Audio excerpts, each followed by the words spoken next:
5, 4, 3, 2, 1, 0. All engine running. Liftoff. We have a liftoff.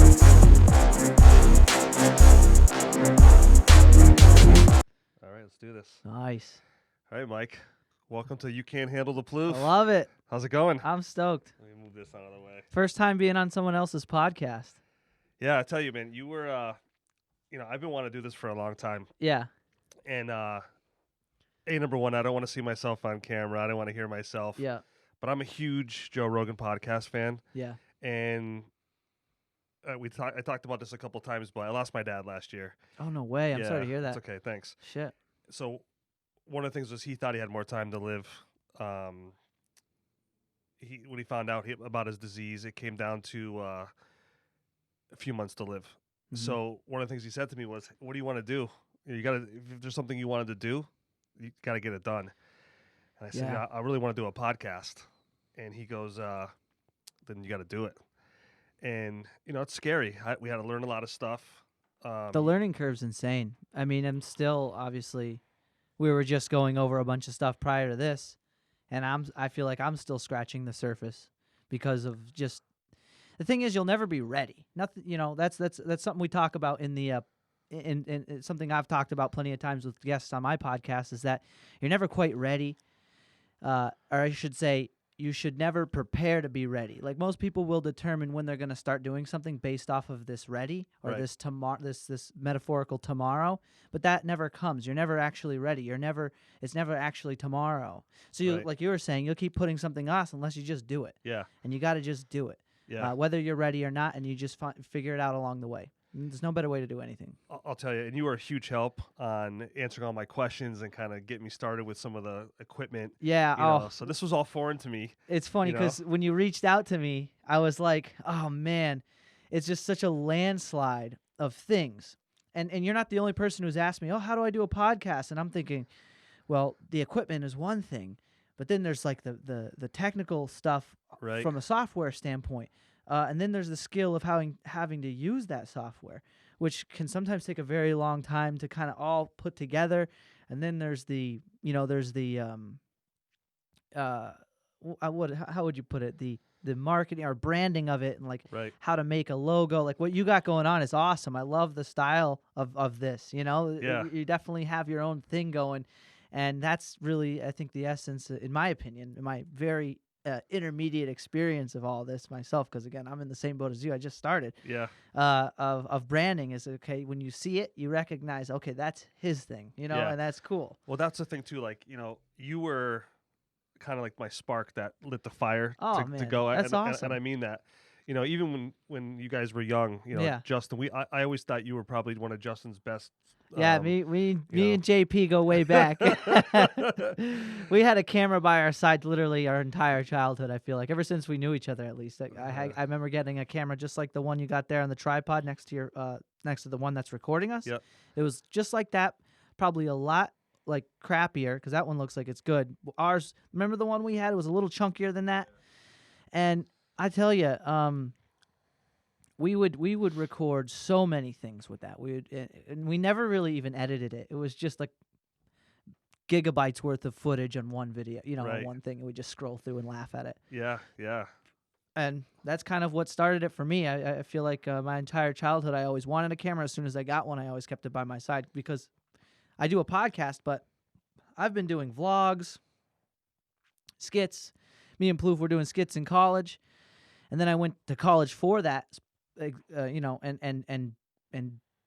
don't know how many different projects I was on doing there, and I've always just sort of kept it at my side, as something I can a fallback hobby, Yeah. just so that way I have work and whatever work is, and I've always kind of kept video and editing as a fun second thing to do, I guess. Sure. Yeah. You know what I mean? Well, let's use this as a time to go ahead and let everybody know what your podcast is. Yeah. Locals Only podcast. If you guys haven't checked it out, please do. That'd be so awesome. I just like Jeff here, just started, and it's been a fun experience, learning. It's humbling. Like you said, being on camera and talking, you're like, oh, what a freaking idiot. Every time I see myself, like, what an idiot, But you kind of get used to yourself. Most people don't get a chance to see themselves, and I think it's a humbling experience to see yourself and see the way you formulate your sentences and your opinions and how you convey them. And there's also the pressure of it being recorded and monitored in this way, so it's not the same as a regular Sure. conversation. But Yep. I think as far as the short time I've been doing it, it feels like it's becoming a little bit more natural to talk on camera into a microphone, because obviously those are aspects that are very artificial and not really conducive to the same type of environments you'd be in a conversation. So you Right, got to yeah. you got to get just used to it, you know? Yeah, I can definitely see your progression with your guests Yeah. since you started. Yeah, because it is when you first start, it's kind of like it feels weird, you know, Yeah. and you don't want it to be weird. You want it to be kind of flowing and just come natural. Yeah. So, like for me, I don't like to have an agenda most times. Mm. We just come on and we just start talking, you know, and so. I don't know about you, but the reason why I wanted to start a podcast was I see there's so much hate out there right now. There's people Yeah. can't have conversations. So eventually, I'm gonna kind of go from having my friends on, and they'll always be on at a certain level, but switching over to having topics where somebody might have a difference of opinion than me, Yep. and then kind of talking through that. And Mhm. you know, I honestly think that people have, no matter if you're on the right or the left, we Mhm. all want the same basic thing, Yeah. and we just have a different way of getting there, right? Yeah. And no matter who the president is or stuff like that. So I think I'm hoping that the conversations like this are going to bring people together and teach people that they can have a conversation, especially when they have two opposing views. That's huge. And then sometimes we'll come on and just talk like friends. Yeah. You know what I mean? So It's so important. I totally agree. I mean, you've had probably more close friends on, rather in the sense of comparatively to people you don't know. mhm. And I'll say I've had a lot of people on that I don't know. And when, like you're talking about, having a conversation and just speaking your mind and having an opinion, I'll be honest, people really shy away from it because I believe people are scared to share their own opinion. And it sucks because, like you're saying, it's something that needs to sort of be revived in a sense, because there's a lot of people canceling each other, or a lot of people Yeah. slinging hate at each other, or a lot of things you could say that could be extremely polarizing. And we're living in some of the most tumultuous times ever. So it's tough to have the courage to speak your mind. I Yeah. can tell that with people, like big time. Like some people were like, "Oh, I don't really want to talk." Like I was just talking, I had a guest on not too long ago, and we were speaking about what was going on with the Joe Rogan podcast. He's on Right. Spotify. You hear Right. about that? Oh, And yeah. because he said a few, and when you say these words, they sound so convicting. Like when you'd say something, "Oh, you said transphobic," you had some transphobic statements. It's like, you got to really put it into perspective. It's not entirely transphobic. It was more statements directed towards trans people competing in combat sports. Right. And I think they're completely. I think his opinions on them are pretty good. And even if they aren't good, he has no jurisdiction or power over who fights anyways. Right. He's a commentator, so maybe he's close to it, sure. But he's not over here, selecting who's fighting who. Right. It's just an astute observation. Like, okay, well, you probably don't want a man facing a female in a combat sport. And it's not a big deal. It's not like, okay, people shouldn't be trans. Of course, anybody can be whatever they want, whatever. But right now, Spotify is going on like strike because of that. And so bringing things up like that, people go, hey, listen, who knows? But it's like, come on, okay. It's kind of simple to. I think it should be a little bit more straightforward to express your opinion about things, even if they're a little bit polarizing. Because at the end of the day, it's just an opinion. And that's back to the conversation, right? That's back Sure. to understanding that this is a conversation. No matter what we say in here, it's not like the world is going to change in some huge way over a conversation. You know what I mean? What it is food for thought.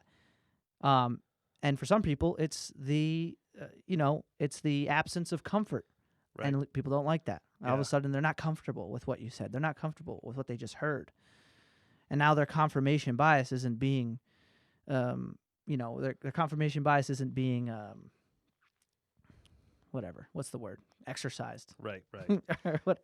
Yeah. Can't think of the right word. But in other words, it's just, it's just scary to see how unsupportive people are of diversity in that way. Yeah, and that part seems to be getting definitely really worse. I mean, cancel culture is Huge. that's a little scary. I mean, back when I was your age, you were pretty free and clear to have an opinion. Yeah. And those opinions, if they're not the majority, then you feel it can get kind of sticky. Yeah. And and I tell people this, if they don't like something I say on here, they don't agree with me on something, feel free to come on.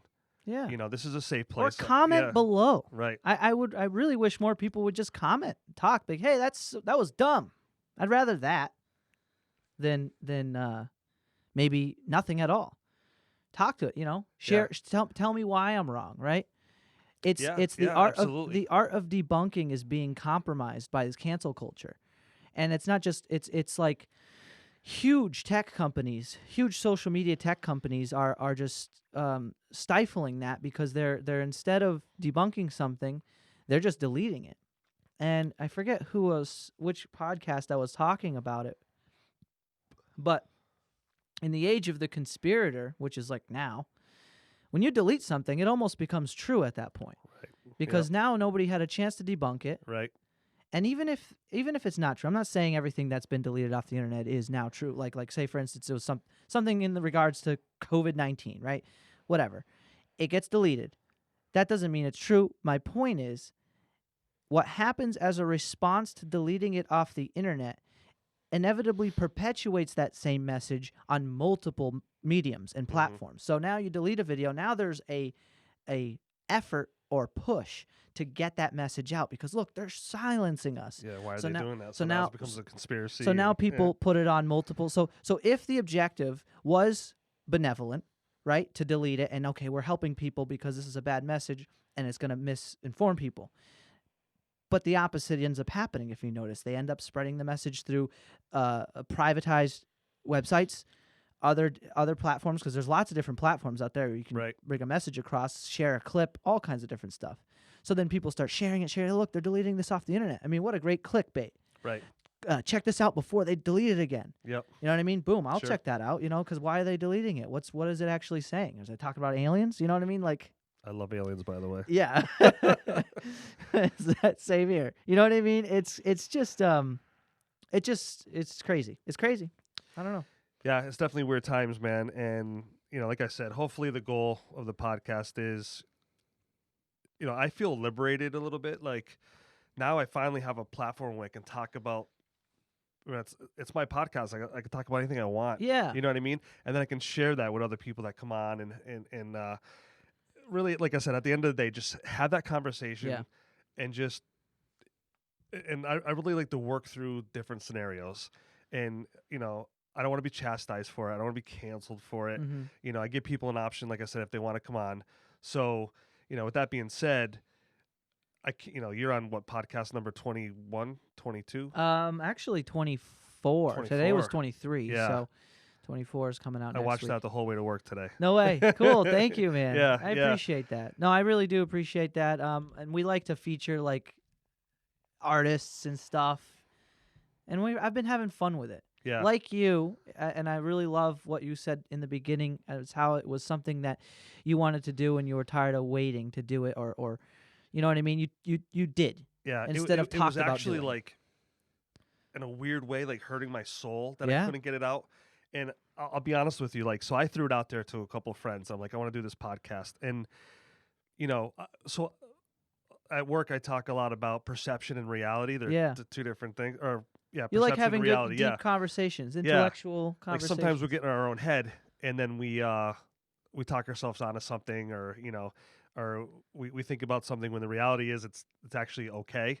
So I was in my head for a long time, no one's going to like it. No one's going to listen, Yeah, don't you get those thoughts out immediately. I saw myself on camera for the first time, like, wow, I Yeah. got to lose some weight, so but I gotta. Those are healthy stressors, though. That's called eustress. Yeah. I don't know if you ever listened to Jordan Peterson. He's a great. do.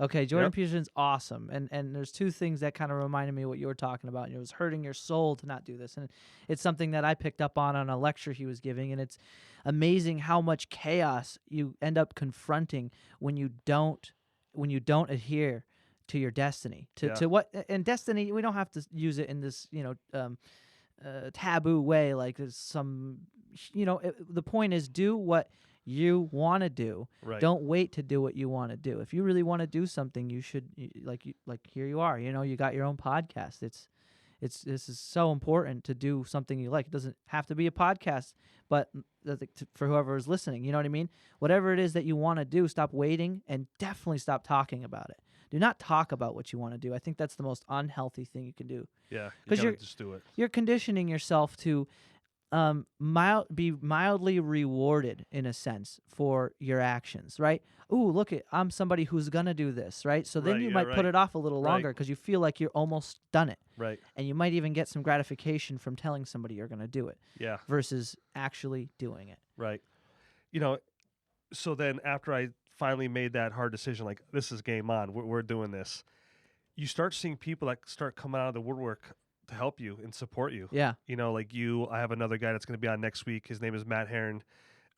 He lives in town here too. He does a big podcast on comics. Mm-hmm. And Oh, that's awesome. Huge music guy. You'll love him. Yeah. And I'll have you guys on tomorrow. I mean, I don't know what you're doing next week. If you want to Yeah. come back, Maybe we're going to I'll be doing conspiracy theories and aliens. Oh, cool. So All right, that'll dude. Maybe be I'll a come back fun on. wormhole. Yeah.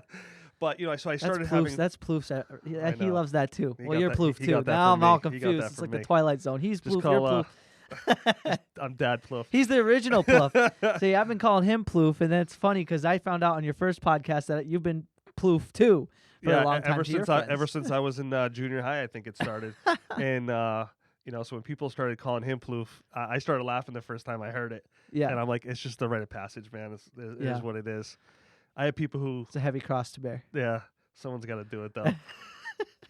Ever since I was a kid, I have people who will not call me by my first name. Yeah, It's like foreign to them. Like I'll nobody be like, calls him Justin.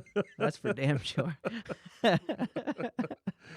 yes, sometimes we go down the rabbit hole together on certain things, and it's also really rewarding to have him here with me Yeah, and be able to have this time with us because we don't get a chance to spend that much time together. yeah. So, it's nice to have that father and son kind of time. I hear that. I really my favorite time spending with anybody, doesn't matter who, it's time doing something constructive and fun. Right? There's that balance. Sure.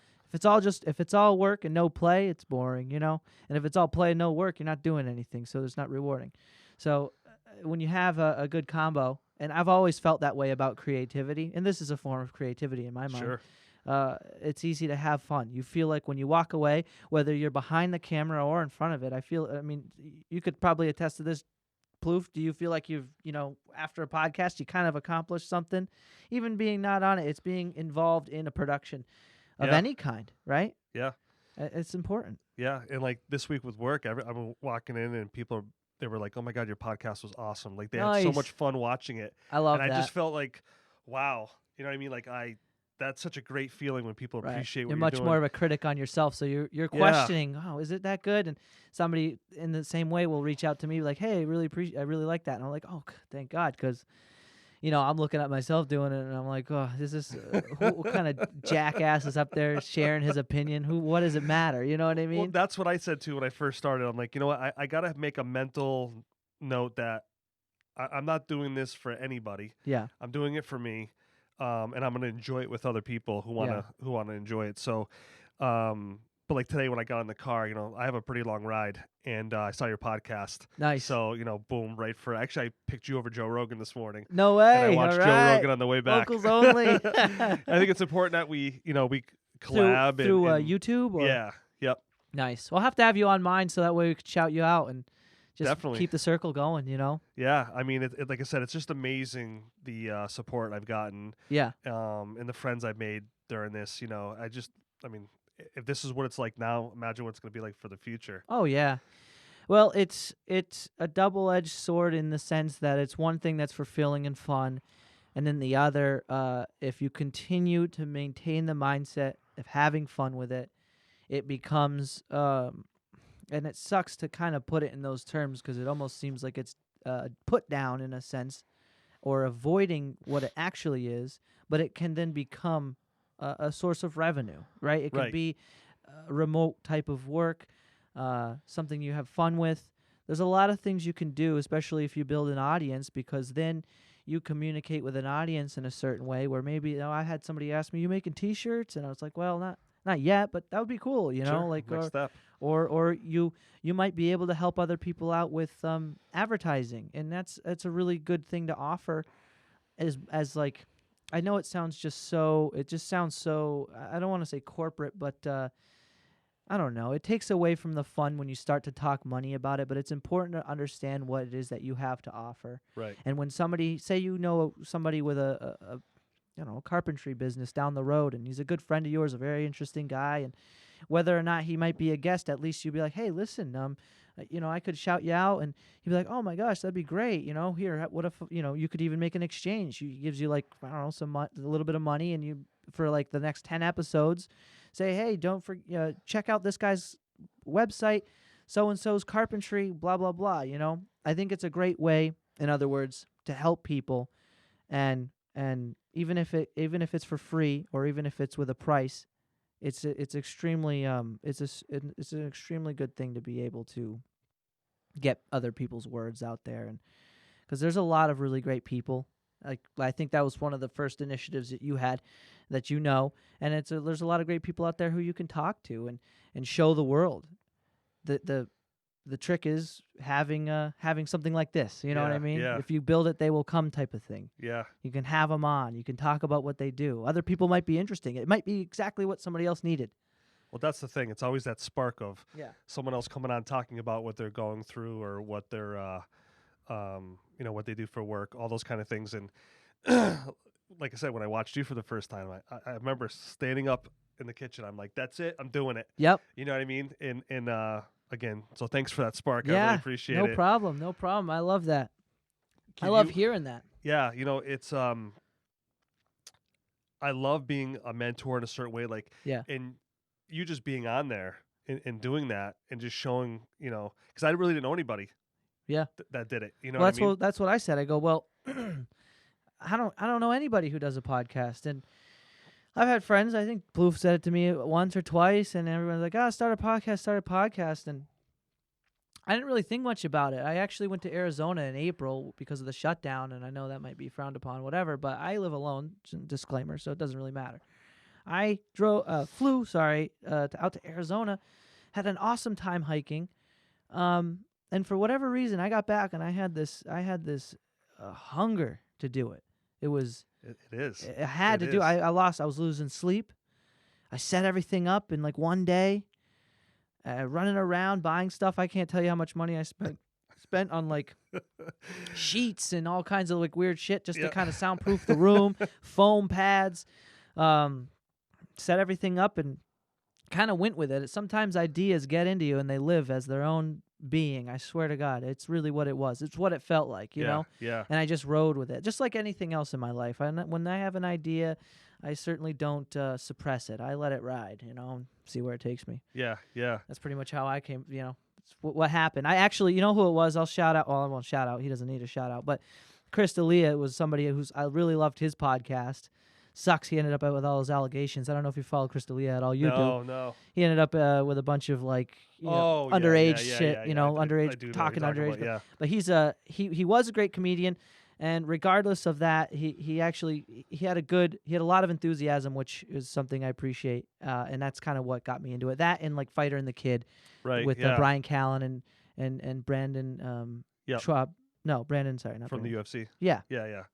Is it Schwab? What's his name? Brandon. I'm not sure. Huh? Schwab. Yeah. Schwab. Okay. Yeah. Yep.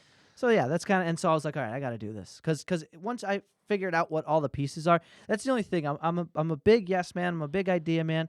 But when somebody says, hey, we should do something, and then there's no plan, it's hard for me to kind of see it. Yeah. So I have to end up figuring out what the components are. But I tell you right now, if you want to do something, just YouTube it, and you'll find the pieces. Like the YouTube video I sent you, that's what I went off of. Yeah. And I go, okay, this is how I do it. That was you know? perfect too. That set the tone. Like, Yeah. okay, I can do this. Because you look at some of this stuff, Yeah. and you're like, how I don't know what to do with Nah, this. never used it You know before what I in my mean? life. Same here. I just like, okay. And then a few plugins later, I realized, okay, this goes here, this goes there, and that's how this works. It's a little bit more straightforward than I thought. The big thing is kind of what we were setting up here beforehand, was setting up the audio so that it comes out good. Yeah. Because obviously with a podcast, that's what it is. Right. It's like a radio show, but not at a radio station. So you want to make sure you got something crisp. And it took a lot of trial and error. That's why it takes so many episodes. One, I have a smaller room and I have to cool it down, or else it gets really hot in there. Aside from that, you want to make sure that it's not too much bass or too much treble. So I was listening to my podcast in my car, from my computer, from my phone, to make sure all those platforms made sense when you were listening to it. Because if you look back to the first couple episodes and you end up listening to them on the car, there's no low pass filter to cut out deeper vibrations. So the car starts. It's just so muffled. Right. Yeah. It sounds a lot like actually this. Yep. But what ends up happening when you flip that switch, like I showed you, once this is done recording, it fixes all of that, and then you have a crisp, more radio-like sound. And I think, that's certainly what you would kind of want to strive for. Yeah. And it's just a matter of getting used to getting all those things down, and it's a learning curve for sure. It really is. But you're right. Like I did lose sleep. Like I would get up in the middle of the night and I would picture what this room could look like. Yeah. And this is literally perfect. I love this. I just, if anybody wants to buy a fish tank, let me know. Yeah, that's a fish tank and a half. Yeah, that is. Holy shit. I spent a lot of money. I'm the kind of person where when I get into something, I can tell. I go all out. Did that thing have like a saltwater feeder and everything at one point? So I shut it off because it's really noisy when it's not. Oh, on. okay. Those fish are. I mean, when it's on, they're gonna be all right. Oh yeah. Hey, is that the only two you have? That's the only two. Oh, yeah. okay. I mean, I had more, but I used to travel a lot, and I gotta be careful because the wife will see this. But when I was gone, I came back to a couple ones that are no longer with us. They're upside down. They went to a better place. Yeah.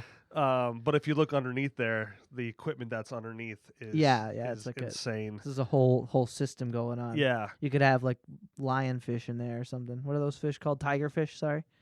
I think the lionfish. I think you're right. Lionfish? Yeah. Or tigerfish? Yep. So like when I get into something, it's like we just like let's go. Yeah. And hey, it's the only way to be. I'm the same way. What was I super compulsive about? Just about everything, I think. But I'm trying to think. I did a lot of things like that where I just went all in. Oh, gosh. What was it? The podcast. I never went all in with like a pet, I don't think. I had like a bow once. I walked into a gun shop and bought a hunting bow and a bunch of stuff for it. And then, when we were doing the skits. So I think it's a really good quality to have. In other words, it can be misleading, but it's better to do something you love, no matter what it is, than to do nothing at all. Right. I know plenty of people who I work with a lot of different people, and sometimes they'll tell me their story, and it hurts because you're like, oh shit, 48 years of that, and nothing in between, no like hobbies. When you don't have any hobbies or anything, I don't know. It's important. I think it's really important. That's just what I know in my short life, at least. Yeah. Well, that's a great point because I have a tendency to be attracted like a magnet to the couch. Yeah. Especially as I get older, and that's not healthy. It's not good.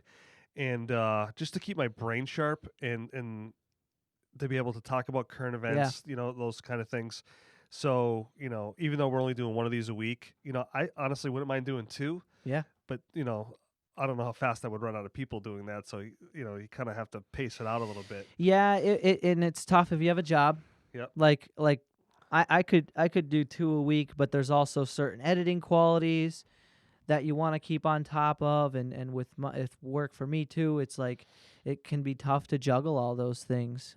But can you talk about work? Sure, yeah. So what do you do? I'm a personal trainer. I work in East Long Meadow at New England Functional Fitness, and it's nice because we're not like a gym that you would expect. Yep. We're just a personal training facility. It's a just slightly under 4,000 square feet. just to kind of put some dimensions in people's heads if they are wondering, because I know that's a huge concern with COVID. But we don't have members.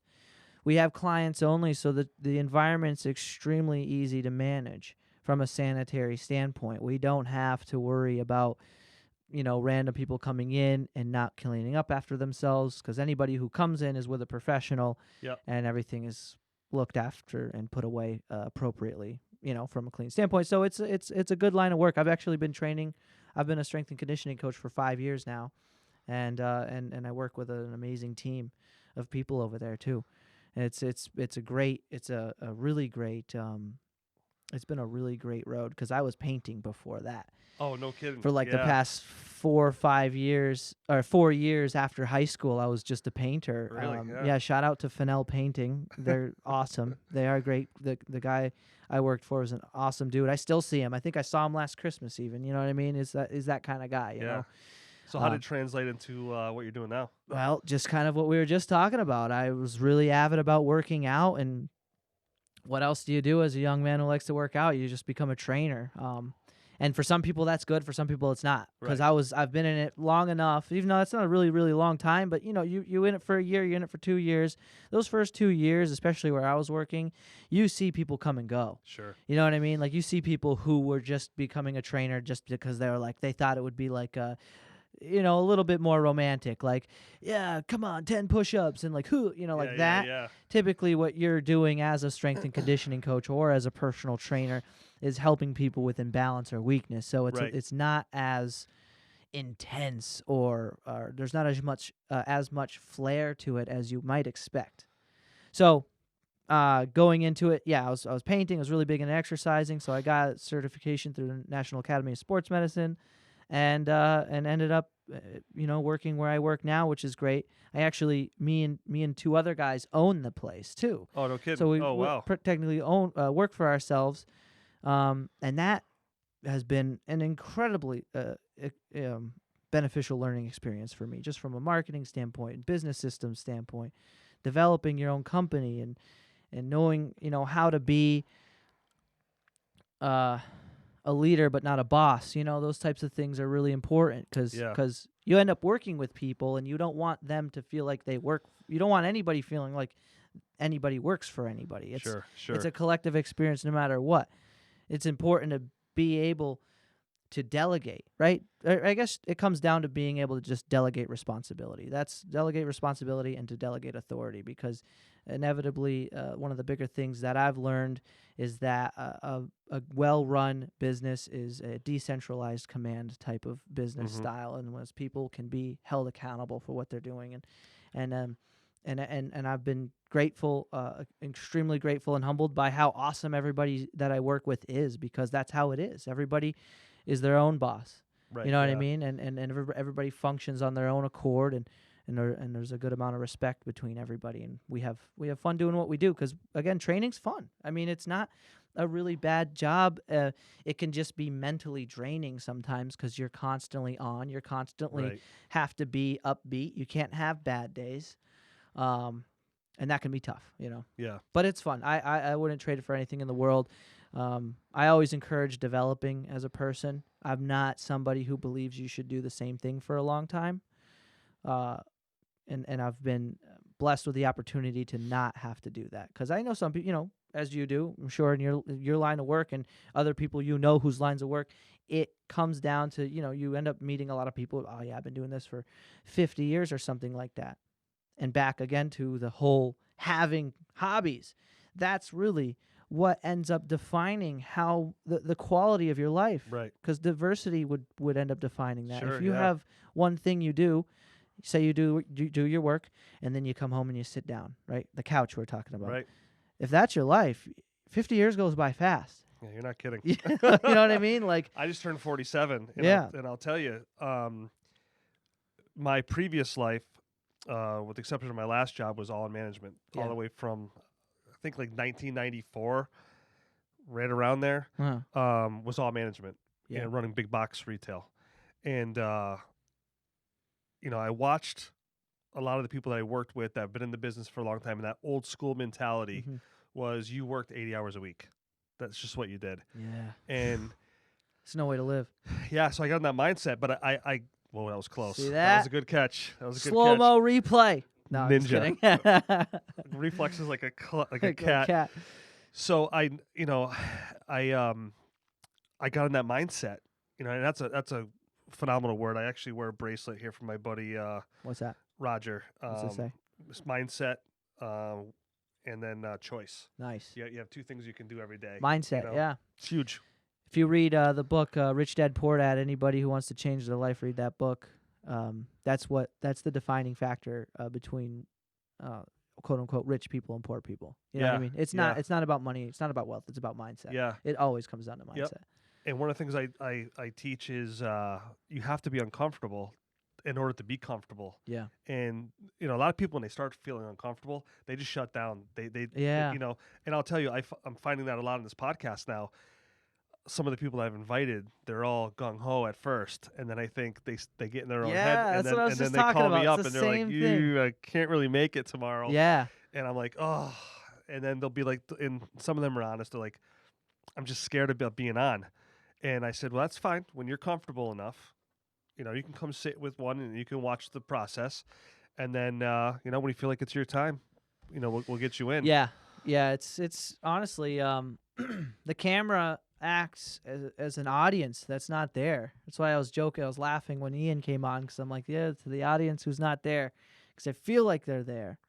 And it's where time becomes somewhat of an illusion. It's a funny thing to say, but even though nobody's watching this right now, people are watching this right now. Right. Hi. You know what I mean? Yeah. Like, 'cause we went no, like this almost is 2.5 nowhere. hours last time. Huh? I went almost 2.5 hours last time. Oh, that's awesome. And I was just like, I was still ready to go, and my buddies are like, "All right, Jeff, let's shut this thing down." And I made the mistake by drinking in the last one. And, Yeah. It you know. helps to have something, a little coffee, a little drink. That's think what I it's got a good- today. I got a little coffee Yeah, today. it does. It's because you can get nervous. What I get nervous about as the host is nothing being said. Yeah. So in my mind, my anxiety is like, okay, prepare something else to say if he stops talking. Prepare something else to say if he stops talking. And that throws me off. It's much more relaxing being a guest. I will say that. Yeah. Well, even for me, like, it's been years since I've seen you. Yeah. And so. Geez, yeah, it's funny. I was thinking, when have I really ever seen Plouf's dad? Yeah, once or twice. Maybe at just least. once or And twice. it was kind of in passing. Yeah, like I came over here. Yeah, picking up Justin, hanging out for something, like yeah. 2 seconds, and then taking off. Yeah. But he's always talked good about you. I always Oh, felt yeah, we go better way when he back. was with you. Some of his friends he had. Plouf's a troublemaker. Yeah. But again, like It's not my fault. blame it on the No, other guy. blame it on me. Blame it on the other guys. When I had Matt on for my first episode, Yeah. we talked a little bit about our childhood and how I could have went the other way and been in a lot of trouble. Yeah. And it was my circle of friends that kind of kept me grounded. Mm-hmm. Not to say that we didn't, do crazy stuff every now and then, but somehow we managed to not be in jail. Yeah. And as we grew older, especially now when I see those guys, it's nice to have that camaraderie. It's cool. Where you can look back and go, guys, we're like almost 50 years old. Yeah. And do you remember when we did this? Yeah, yeah. And then next thing you know, the room's just Me and going. Plouf do that all the time. Yeah. I in the same token, I can relate to that in that I've always resented my environment. You know what I mean? Like Yeah. I grew up with a little bit more rambunctious of an environment as far as parents went, and we had a wild high school experience, so we knew so many crazy kids. I mean, our friend John, I mean Anthony, like there's just been a lot of people who have, and I'll say it like this because I mean it with a lot of love, that they provided me with a oh gosh, I lost the word. I saw that happening, so I knew that was not what I wanted to do or wanted to be. So they provided me with a good role model or anti-role model. Like, okay, that's not what I want to do. And back to discomfort being inevitably comfort, I look at that in the same way as being busy is the only time I'm relaxed. Yeah. And I get it from my mother all the time. She'll be like, you need to relax. You need to relax. And I laugh because relaxing is not relaxing to me, because I may look like I just do things and maybe have fun. I don't know what others people's perception of me, but I have anxiety to the point where I'm not always having fun, and I just got to keep doing stuff. There's no like sitting down or chillaxing usually. Right. I can relax sometimes, but it's only if I've felt like I've done a lot. Yeah. You know what I mean? Other than that, I need to be doing. That's why I did the podcast in the first place. Yep. As I've said before, it's like on my podcast, that is, I was talking about how when winter hits, everybody's options, not just mine, but everybody's options dwindles down to very little things that you can do. You got the TV. If you do things in the snow, you got that, and that's it. Yeah. I mean, what do you do? Go to work until the sun comes out? It's a long winter. You know Sure what I is. mean? You don't want to do that for 6-7 months. And damn, it was cold until like May this year. It was Like, come awful. on. It was awful. Although I can't complain too much. We didn't have that much snow, and the snow Yeah. is the really. I always say I don't mind the cold, but it's the snow. And Yeah. I know if my friends are hearing this, they laugh because they always hear me complaining about the winter. But you know what? It gives me a reason to do things like a podcast or travel. It's a great time of year to go somewhere warmer, closer to the equator, Yep. if you like to travel. Those types of experiences, like you said, maybe it's not the most settling, but at least you grow from it. Yeah. Discomfort helps you grow. It And does. that's important to recognize. And it's weird because I would say that probably within the last 3 years, actually, I'll say in the last 2 years, when you get older and you have a family, anything that's monotonous I'm never getting older. is almost safe. No, just kidding. That's what I said too. Yeah, I know. Now look at me. That everybody says that to me. Hey, whatever you do, don't get old. Like, hey, I'm trying, The next thing you know, you're sitting here and you're Yeah. like, what the fuck? Yeah. How did this happen? So, having something that was monotonous and it felt safe, you know what I mean? Like doing the same thing all the time. And, really the death of my dad really made that. Yeah, that's crazy. How Go long away. ago was that? It was last year. Oh, was it? How did it come about? If you don't mind me he asking, had a lot was he of. really old or? No, he was in his early 60s, but Oh no, he had that's very young. he had weird cancers and just weird stuff going on as because we met when I was about 17 or so. Mhm. I call him my dad. I really don't have a relationship With your real father? with my father. Yeah, my first I've never father. met my dad either. Yeah.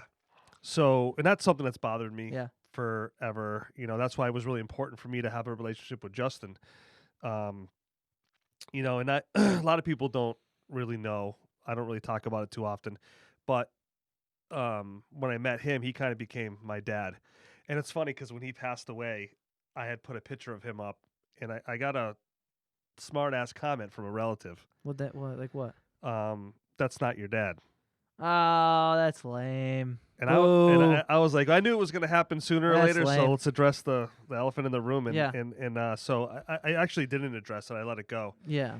But I did make a statement on Facebook. I don't know why I felt the need to do that, but it doesn't matter who, for a short time, raised me. It's kind of like who's the guy that's always there. Yeah. So he had all these, like I said, these weird issues going on. Then he had a heart issue that Mhm. became really, really bad. They ended up doing a biopsy of his heart, and they found out that he had amyloidosis, wild type TTR. Yeah. What is so that? basically, it's the proteins in his body start turning hard as a rock. Oh, Is is that crazy? From the Would you inside even out. know that that's even possible? Like, people don't give themselves enough credit for what kind of miracle they are. Yeah. Like, that's something your body's doing right now at all times, not turning proteins into rocks. Right. Like, it's specifically got to be something that your body's doing. Yeah, and I had to have my mother explain it to me like 4 times when she told me what it was about. And so then he went for they told him because he has a very rare type. So they don't know much about it, but they did say he maybe had 5 to 7 years to live. So he went for a colonoscopy, and the doctor came out and said, I'm calling hospice. And my mom's like, what? And he's like, I think he's got about 6 months. Wow. And if I'm not mistaken, it was almost exactly 6 months. Wow. So we got him up here. We sold our house down in South Carolina. Got him up here, and I was right around 3 weeks later, he passed. and he was just strong right to the end. I mean, it was amazing. When you see somebody who's faced with that, Yeah. you know how just strong he was, and like Yeah. Yeah. Yeah. I'm going to Resilient. I'm going to a glorious place. Yep. That's what he said. That's And smart. That's a smart. Good for him, honestly, because I always say that I side on. I side with death in a lot of ways, where I say to myself, well, we know so little about it. I don't know if it's fair to always knock it as a negative. Like, somebody told me that one person's death is another person's reunion. yeah, You know? like our friend John, that was really sad and unexpected. 22 or something. But man, did we have the best time of our lives at his funeral. You know what I mean? Like Yeah. never were all those people together at once. Right. And that created some amazing moment. And even just from, like a cosmic perspective, when you look at death, usually it's a very tranquil thing that happens. It's very elegant in its own sense. It's very stoic. It just happens. Right. Where if you were to contrast that with birth, it's this chaotic scene of gore, and it's just like screaming and tearing and you know what I mean? So making that contrast, I wonder to myself, well, leaving this earth is obviously far more peaceful than coming into it.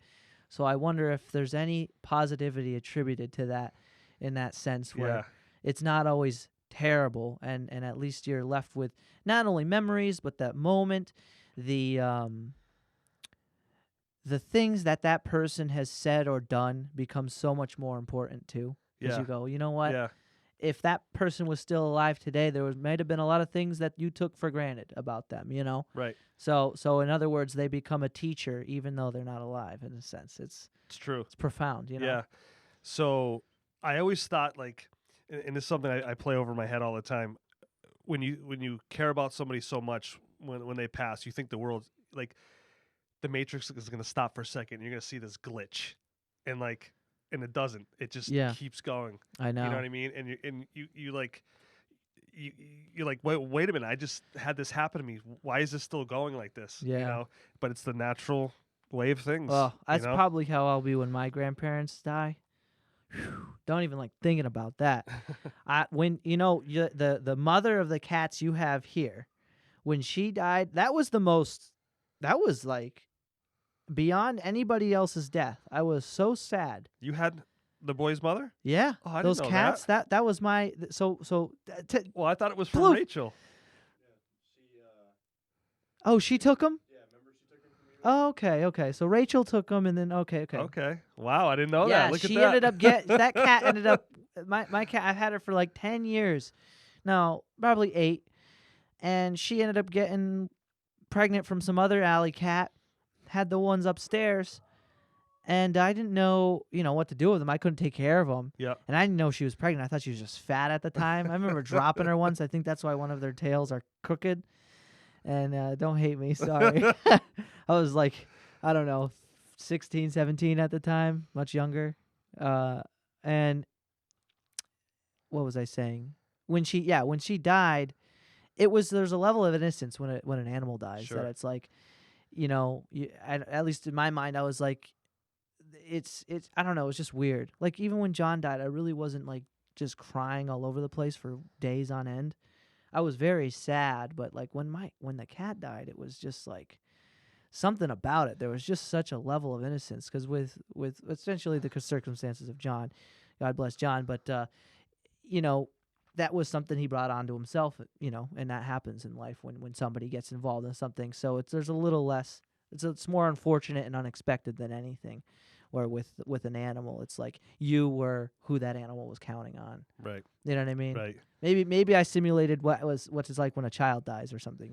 Well, I'm the same way. I've been to countless funerals over my time. Yeah. But my dog dies, and I'm 6 months of just. Yeah. Is that weird? Okay, so you get it. Oh, okay. I get it. I mean, I was. I felt like I was being silly there. I didn't know what the hell got over me. I couldn't stop thinking about it. Oh. When I was when my last dog died, Cheyenne, she was our shepherd. Yeah. I remember pulling into the Whole Foods parking lot, and I was a mess, crying. And I remember this guy pulls up next to me. He's just staring at me, and I'm just crying.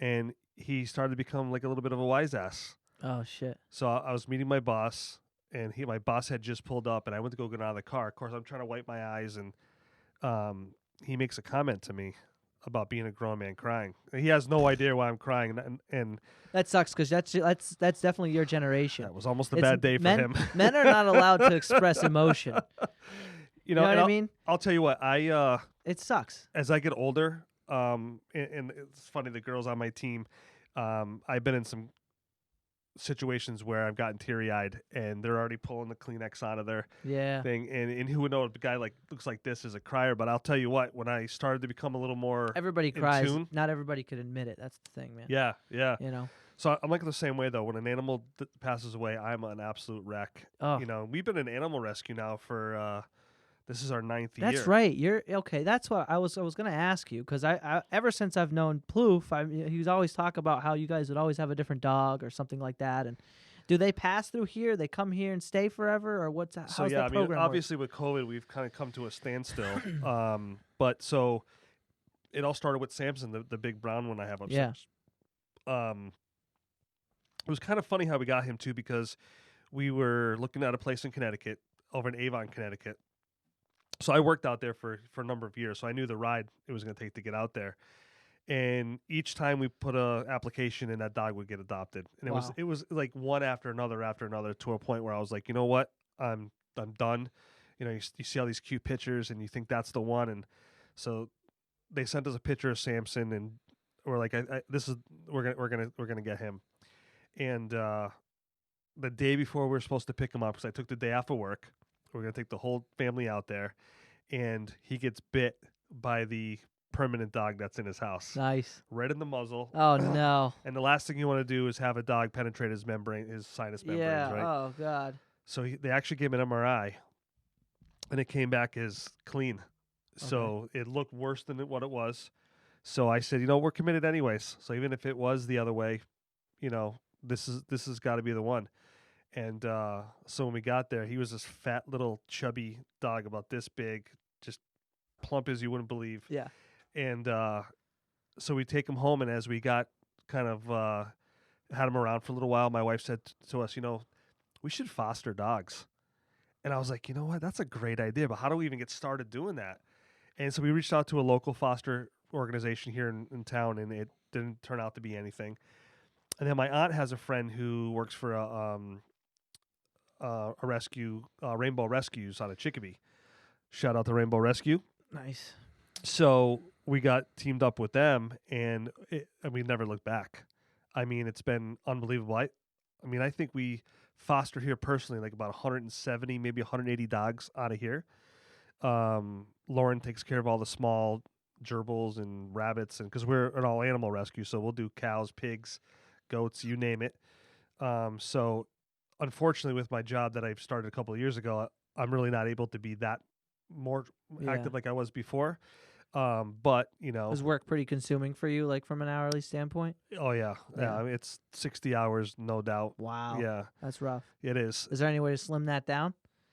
There is. I just I'm the kind of person that doesn't know how to do the hard Yeah, stop yeah. at the end of the day. I just feel like it's if I help that one more person Yeah. at night, you know what I mean? Is it a lot of personal, like people? Oh yeah, it's all Okay. it's all It's- people okay, it's a building. people Yeah, job, people okay. business building, people Okay. building, which I just love. I just Yeah. love people, man. I love to be around people. I love helping people, Well, that's a really good attribute, especially for this. I found because I'm in the same boat. I work hands on with so many different people, and it helps when you're in this environment, and you want to provide people with a conversation or Sure. or touch base with things. And there's going to be a lot of times like we were talking about, when you meet somebody you've never met. So you got to know how to, and since if that's already something you do for work, you already have the leg up on that. You know what I Right. mean? That's a Yeah. learning curve. You don't have to start from zero. You know what I Right. mean? You can Right. start somewhere else higher on the curve.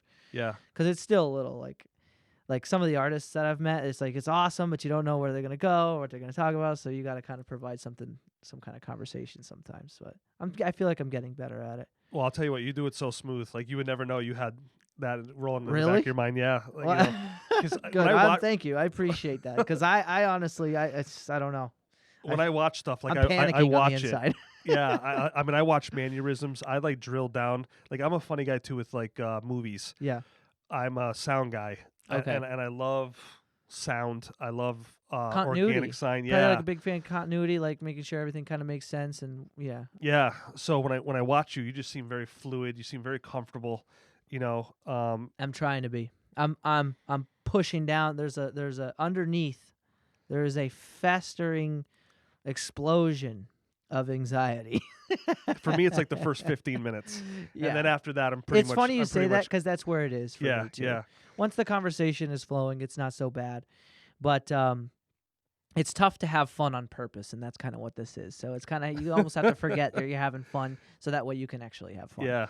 You know what And I for mean? me, like the anxiety today wasn't like an anxiety in a bad way. It was I couldn't wait to get out of work to come do this. Yeah, good. You know what I mean? Good. And then I thought I told you to be here for 6. I'm sorry about No, that. it's Yeah, okay. he It was was like my fault. I didn't. when I was talking to just Plouffe there, he's based off your response, I had assumed maybe you were expecting me earlier, but I checked the thing as well. I'm like 7, right? 7. You're like, yeah, that's awesome. So okay. Well, for me, my whole day is timed. Yeah. So I have appointments at certain times. So everything's timed for Okay. me.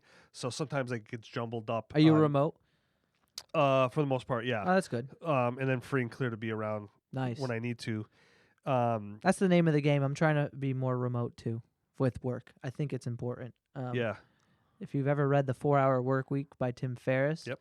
That's essentially what the book is about. You may never. Who cares? It's not about getting to 4 hours a week, but it is important to be able to have mobility. Right. I found that that's the most deterring factor, even for my enjoyment or pleasure with work, is that it's the same at the same place, during the same times during the day. Sure. So I tell people, because there's a lot of people out there, especially those of you who are in college and you're expecting to find your dream job after college, you still need diversity in your life, and if you don't capitalize on that, you'll soon find yourself. The example I always put is, if you have the same meal every day, if it's your favorite meal, it won't be for long. Yeah. So in the same instance, if you're doing the same thing every day and you don't have something fun of this nature, maybe you like doing bow hunting, or maybe you like working out, or I know I have plenty of friends who love jujitsu, those types of things, make what you do what you love. Yeah. You know what I mean? Yeah. Otherwise, you'll lose the enjoyment and the pleasure. Sure. Talking about working out, I finally made the decision yesterday morning. I'm going to go back to the gym. So the gym here in town, you have to use an app, a scheduler app. Yeah. Oh, yeah. I heard you guys talking about that. Where you go, Fitness Time, or what the hell's it called? Fit Club. Fit Club. Yeah. Okay. So I finally downloaded the app yesterday in the morning, and it has all these times. Everything seemed to be open. I'm like, I don't remember seeing that last time. I thought there was times more unavailable. So get home, I tell the wife I'm doing it. Friday's the day. I marked it on my calendar, because you have to mentally get prepared. And then I go back in the app, and there's nothing available. That's I'm like, weird. what did I do wrong? So I go back, and I'm looking at the app. I'm like, well, I didn't do anything wrong. It's just not available. Oh. They put out a statement on Facebook later that night that they are no longer open to the public, and they're only going to be doing things like boot camp and That's so weird. doing things on the app. So they said that if you have a membership, it's now been disbanded. Wow. So basically, Asylum's happy open. trails. Asylum's open right down the road. Yeah, I'm gonna have to go check them out because it's you finally get in that mindset, and then you're like, okay, let's go. Yeah. And then but then again, that's something that can't be. You can't let that deter you. You just Yeah. have to. That's the you know. thing. So if you're somebody who wants to work out and go to the gym, you're going to have to be okay with a certain level of risk, COVID or not. Let's be honest. You're going to a gym. There's been other people there. You're susceptible to getting ringworm and all types of other. We could go through the list, right? We don't have to, though. The point is that you should be okay, or at least you should understand that that's something you're gonna have to get over. And I think that's probably why they closed down, is attributed to people's worries or concerns for COVID, which are understandable for some people. But the point is that there's people probably like yourself who are okay with what was on the table and was okay with succumbing to those potential circumstances, right? Taking that chance. And I think that's something that's being forgotten a lot today, is people just are not familiar with their odds. and a lot of the times, like I talk about the media all the time, sort of blowing things up, and we've, I think, as collectively as a society and as a species, forgotten the sensationalization of today's media. I mean, that's how they make a lot of money, and Sure. that's how they keep people coming back. I mean, if they had a boring story, let's be honest, why would you go back? Right. They got nothing to talk about. They're Right. still talking about the turtle crossing the road. It's boring, Yeah. right? Not the man-eating flesh demon that's coming out of the river. We want to hear about that, you know? So much more appealing. You know what I mean? It's more Yeah. appealing. You're going to turn the TV on for something like that. So if all of a sudden they play it off, not, you know, in other words, if they don't make it as big of a deal as it is now, then it might not be as people might not want to tune in as much. I don't know. I just feel like you should recognize your odds, do your research on your own, and go from there. Because a lot of what the CDC has to say about it now has changed from when it was, and I Right. think they're still carrying out. You could tell a lot of people are still living by the same narrative that was initially set, Right. but a lot of the conditions have changed based off of research and trial. Right. So I'm not denying science or anything. If I do seem like Are I'm you coming a science denier? right. If I'm coming, if I seem to be coming off apprehensive about what they've said, it's only because it's changed in some instances and not all. So if we were to go based off of the CDC, right, there's less to worry about than I think people think. Right. So I don't know. One of my concerns is the ramifications of like the shutdowns, right? So Justin looked up something on the last podcast. It was something like 58% of small businesses are shut down for good. You know, I haven't looked at that number to see if that's right, but it was from the Chamber of Commerce, like the national. I have a huge problem with the government telling anybody they have to shut down Oh yeah. when you have the Walmarts of the world, the Targets of the world, all these major big box retail stores are open, and if it's okay for them, Right. why can't it be okay for, you know, Mr. Smith who opened his own Barbershop. Something. yeah, do you know what I mean? I totally know what you mean. As a business owner, I know what you mean, but not because I'm a business owner. I'll say this, but it's weird that they did that. If you ask me, very weird, because regardless of that shutdown, nobody was going to come to my gym anyway, to our gym anyways. Mhm. Nobody was going to go. So why then make laws and then back it up with all sorts of different bureaucratic guidelines and whatever it is. I mean, nobody that I know has gotten in trouble from the government, but it's odd that they would incite there being this mandatory shutdown when there weren't even people to come anyways. Right. Everybody was so scared. And for whatever reasons you are, I'm not saying not to be cautious. I'm not saying any of that. I just think it's important to think for yourself, one. And it's important to look at the numbers too, because as soon as if I were to start regurgitating some factors, I would sound as though I'm not empathetic, right? I'd sound like I don't care Right. about people. And that's not the case at all. I think it's important. It's more that I do care about people, because there's just as much death in the world associated with poverty, just like anything else. Sure. You know what I mean? So if it's not about empathy. It's about strategy. Shutting down the government I don't think really saved a lot of lives. The people were already cautious based off of the news. That was set. Right. The tone was set, and so a lot of people stayed in their lane and ended up being extremely cautious. And whether it was the shutdown or those people's fear, which I think more it stemmed from the fear that shut the businesses down. The businesses weren't getting business even if they could be open. Let's be honest. No one's going. Well, I wonder if they would have made enough money to kind of ride the wave They a might little have. bit to make it out. It's you know, to keep going. What happened, I think what's happening more so than anything else right now is that now that they can be open, it's the guidelines. So it wasn't the shutdown. It's, okay, you're a restaurant. You got Right. 25% capacity. Right. And I'm not saying I have the answer, but I am saying that from a numerical standpoint, from a financial standpoint, there is no restaurant in the world that can run off. I mean, I would assume that can run off of 25%. You know what I mean? Like, so rent doesn't go down to 25% of what the Right. rent No was. one's gonna call you and go, you know what, Mike? Yeah. Don't worry about that rent Yeah, tomorrow. the rent for the building is 75% less, right? Right. So if you're a restaurant, the food isn't 75% less, and neither is the labor, right? So and neither are the taxes. We could go all day with how many expenses there are, right?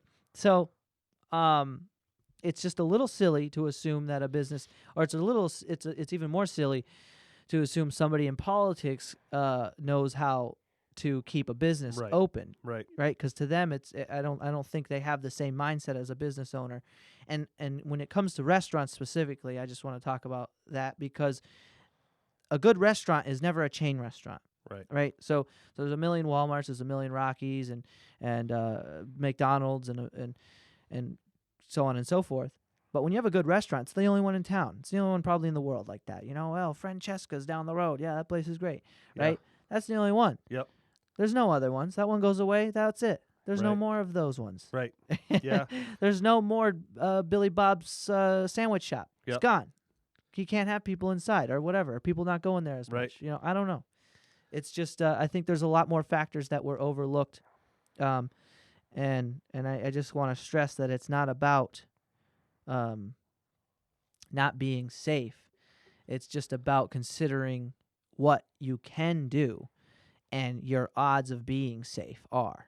And they're a lot higher than I think a lot of people think. I think people think that it's a very good chance that you go outside or you go to the gym or you go to the restaurant. They believe that there's a very good chance they're going to get sick and die Right. or kill somebody. Right. So if those are the terms, then yeah, you might consider yourself to be empathetic and think, oh, well, I don't want to hurt nobody, so I'm going to stay home. But you could probably check this out. If I might be wrong, but I believe even the CDC, I know the World Health Organization said it, but like asymptomatic spread is just very unlikely. And I think a lot of people are still functioning on those grounds. Right. You know, I'm no scientist, no doctor though. So I am just an idiot who looks at what I see on the internet as well. But I just wish people weren't as frightened, because what happens is not only does it take a toll from an economic standpoint, but it takes a toll on people's health. Sure. Like, look at you. You're trying to get in shape. Your gym gets shut down, right?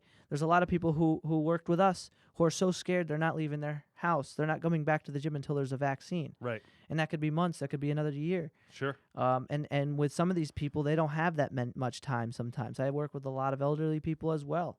Taking a year and a half off and living a sedentary lifestyle can take a toll on anybody, Absolutely, yeah. even somebody my age. Yep. You stop doing something for an entire year from a constructive standpoint with your body, there's a million different things that can end up happening to you or developing. I mean, aging is something aging is occurring as soon as you're born. You know what I mean? Right. And if you don't The take time advantage, starts ticking. exactly, Yeah. if you don't Yep. take advantage of your health, you start to fall behind, and it's a bitch to catch up for some people. And that's something I've been working on myself, because the last 2 years that was what has happened to me. You know? Right. Yeah.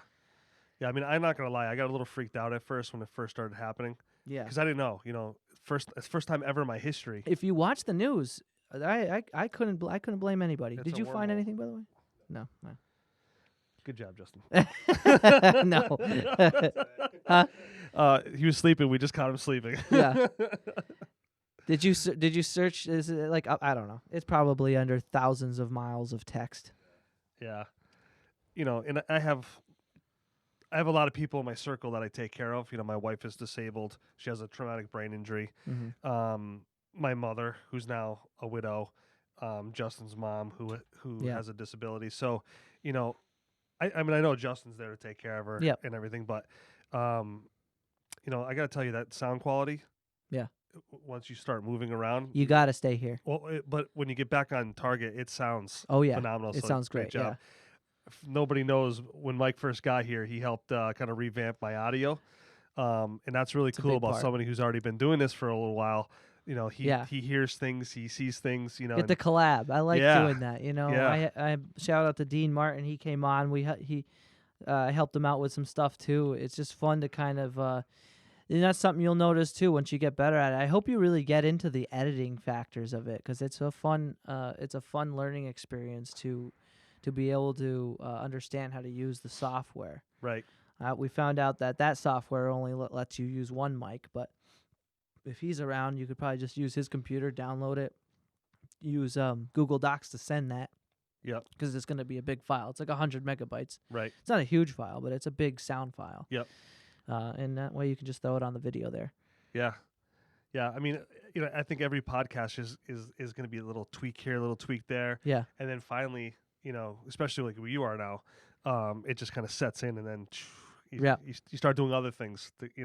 Like for me, I start decorating this room a little bit more. Mm-hmm. This is a cool touch. I like that. He is hands down my favorite Star Is that Wars an actual helmet you put that on? You can put it on. Okay, You want to put it on? Not right now. You can put it on. Don't be scared, man. That's so cool, though. Did the buttons used to say things when you pressed them? So when you talk, it actually makes your voice sound like some kind of robot. Oh, okay, like Boba Fett. Yeah, there's a laser shooting on when you press the other one. I used to have a Anakin Skywalker replica lightsaber. Nice. And I ended up giving it to my daughter's boyfriend. So I hate to see that thing go, but he really liked it. I can get another one, but hands down, Boba Fett was always one of my favorite characters. I'm a huge Star Wars fan. I can remember being at the drive-in in Chicopee, Mass, on Memorial Drive, right where Big Y is now. That used to be a drive-in. And I can remember being there with my dad and watching Star Wars. Nice. And just my mouth was just wide open, like, what is this? And I was hooked. I could imagine. Since. I mean, that was like, what do they call it? A state of the art. I mean, that was special effects at its greatest. And if you because before that, what was there really with that many special effects? I was probably a little too young to remember some of the other ones. Like I'm a huge Blade Runner fan. Mm-hmm. The old Blade Runner. The new one was okay to watch, but the old one was insane too for what they were doing. Yeah. What's your favorite movie of all time? I love a lot of movies. I'm a big movie fan. I grew up watching movies because I never had TV as a kid. Yeah. So I was all, favorite movie. I don't know if it was a favorite. I was a big Star Wars and Lord of the Rings fan. I'm so far behind on Star Wars. It's not even funny. It's almost discouraging, to be honest. Shame. I'm never going to catch up. The Mandalorian came out, I'm never going to see that, but maybe the movies I'll catch up with. We almost had a night where we were watching every movie from the beginning, like in the right order. Yeah. I know it wasn't the first one, but how they made 4, 5, and 6. Right. But then they made 1, 2, 3, and 4 Mm-hmm. later when the CGI was a lot better. We talked about it before. I'm a really big fan of Interstellar. That was a really mind-blowing movie to me. That was epic. We watched that together. Yeah. Avatar, not The Last Airbender, but Avatar with the blue people. So you're a big sci-fi guy. Sci-fi. Oh yeah, Yeah, sci-fi is me too. great, but I like comedy. I mean, Beautiful Mind, Russell Brand, was really great. Russell Brand stuff's awesome. I mean, The Gladiator. Yeah. Come on. Yeah. Is there a better movie? The Gladiator is nuts Right. as far as just the shock factor and the payoff, and it's just epicness, every scene. But yeah, I that was one thing I was thinking about, how much I miss the movie theaters. No more Eastfield Mall movie theater. That's all gone It's now? a ghost Yeah. town. There's Yep. no way that entire facility is coming back. There's no way. Yep. This room that we're sitting in, this used to be my theater room. Yeah, I So remember. this- I remember. I think we watched. What did we watch in here with Matt? Maybe it was Oh, the The Fourth Fourth Kind. Kind. What a Maybe. great movie. Yeah, Yeah, that was a little we talked all through it. Yeah, that was a great. I actually just watched a few clips on that the other day on YouTube. I don't know why it came up, but I must have searched aliens or something, and it came up, and I was just like, wow, this is just a fantastic movie, to a point where I actually have it on Blu-ray. Yeah. But I don't even own a Blu-ray player anymore, so I'm like, how am I going to watch this? Yeah, So yeah. do I have to go get another one? Seriously. Oh, that's right, the Xbox. Yeah. You, Oh, true. You do any Xbox? Yeah, I got an Xbox. Me and Blue play Warzone. Warzone's awesome. I'm a I've- big Call of Duty fan. I've appreciated video games a lot more, especially with this, because it helps people stay connected. Yep. So it is fun to kind of shoot the shit, because it's not like every day after work you could, not that I would anyways, but there would be social environments you could meet up, the bar, somewhere like that. And that's, one, never been something I've done, but two, it's not something you can do now. and I can see the value in being able to like be with your friends and talk shit and Yeah. the banter. That's so important to Oh, it have gets some crazy. banter with people and Nothing like every 10-year-old kid telling me Yeah. to go F my mother. yes, That's exactly. that's always a Oh treat. well, I'll be honest. You don't even need to be 10. I just go right for that immediately. I used to, and I'll tell you a scary story. So one Yeah. night we're playing, and I was with two of my guys out of the 6 guys that we always play with, and this one guy, man, we're going back and forth, and I noticed that he was making us lag out, so he was using a lag switch, Oh, I hate that. and so I take that as a immediate let's go after him verbally. Yeah. Well, then I can hear him typing in the background. Oh, because he- it's cross-platform. That's tricky these days. Well, he was pinging my IP address. Oh no. So he had his mic still on, and I hear him say, "This mother effer lives," Oh no. and then he said your muted. address? Yeah. No way. Well, I didn't hear my address. I Okay. just heard he lives, and then he shut his mic off. So the next day, his car pulls up in my driveway, in my neighbor's driveway, which looks like my driveway. And it's him. His avatar looked just like him. His voice, the minute he spoke, because I was out there because I was waiting for a friend to get here to give me a quote on putting a patio in. What? And but I think when he saw me, he wanted no part of it. But when he spoke, You could tell. the hair on my arm stood up for a second. I'm like, So that's what him. happened? He just said he had the wrong house. And because he had his phone in his hand, and that's the first thing I saw when I walked up to the car, and he had Google Maps on with my address pinged. I could see the arrow to my house. Oh, So dude. he didn't have the wrong house. He knew where he was going. Oh God. And as far as I know, nothing happened after that. What do you play? What are you playing? What Call of Duty are you playing? Right now, Modern Warfare. Okay. Yeah. It's the wow. So this How was does he manage this that? was Modern Warfare 3. So I went on YouTube and figured, and they have a program. It's really hard to do that on your Xbox One now. They have a cloaking thing where they can't cloak your, or Okay. they can't really ping How long your- ago was this? 4 years ago. Oh, Something okay. like So that, this you was know. Xbox 360. This was. Oh no, the- Xbox One has been around. No, for it a was while. I was on a 360, Oh wow. and that's how they. That's Oh, one of the were you platforms. playing the original Modern I was Warfare? playing Modern Warfare 3 Oh when he shit. did it. Okay, so that's your problem. Yep. That game's compromised. I feel like half the people playing it aren't even people. Yeah, They're just robots. Well, I slapped in Call of Duty 4 just before I got the Xbox One to go play that, the Yeah. original Call of Duty, and everybody's playing in the air, and I was like, this was just the most. That Yeah. game changed my life. I can remember a buddy of mine came over, and I had PS4 at the time, and he's like, "Are you not playing online?" I go, "What are you talking about?" He goes, "What?" He goes, "All right, it's free." He hooks me all up. Yeah. We make an account, start playing for the first time. Oh, dude, I'm that's like, where my I life started. is over. Modern Warfare 4. Wait, what was it? Modern Warfare 4. What was the one that we all started on? Call Huh? of Duty 4. Yeah. Call of Duty 4. COD Yeah. 4. Yeah. That's where I started too. Yeah. That was a very good game. Yep. And I'm really good at this game. Like Justin will tell you, when I hear, when I do turn my mic on, because now I have protocols where I don't go into a lobby. I don't want anybody hearing my voice. Yeah. I don't need anybody showing up at the house again. That's scary. Yeah. That's so scary.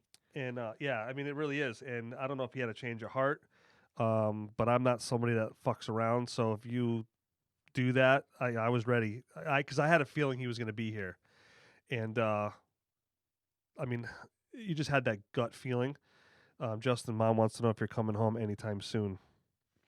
She just messaged. So yeah, it was real scary, and my best friend's a police officer in town, so I told him about it. Okay. So yeah, I mean, it's people do some crazy shit, you know. What's and, even more crazy is that it happened to be somebody who lives around here. Like, that's one thing. The guy finds out he lives in, I don't know, Texas. You know, there's not much you can do with that information. I've heard people have, like, sent things. like to people. swatting and stuff like that. Yeah, maybe Yeah. what's swatting? So swatting is when you use someone's IP address, and so you find out their address, and Yep. you call 911, and you say like, I'm gonna kill, Oh. or I just killed so many people or whatever. Yeah. And they literally show up to the house and locked and loaded. Oh, that's such a And you're douche poor, move. you're a poor schmuck in Wow. your basement playing Xbox. Have no idea that you have a SWAT team outside. People bust in, smoke. And people die that way. You know, there's been a couple of times Oh. where people come outside because they hear stuff. They don't know what's going on. Yeah. You know. And not many people know how to respond to that and be like, "What's going on? Put your hands down. Put your hands down. Put your hands down." You don't put your hands down in time, and they just blast. They start blasting. I own guns. What if I grab my weapon and I go out to see what's going on, and next thing I know, I'm in the news. You know, so. You know, I can't believe people actually do that kind of stuff. It's pretty rude. Really sick. I liked prank calling people. That was it. You know what I mean? I stopped there. I just call people. And Yeah, was it star 60 or something like that? Probably, so they couldn't. Yeah, I'd say some explicit shit, but I'd never. You know what I mean? Yeah. When you're a kid, here's the thing: kids shouldn't have phones. All right, I had a phone since I was like. Though when I had my first phone, it didn't do anything but call people. Right? It was just a Nokia. Sure. It was like that one.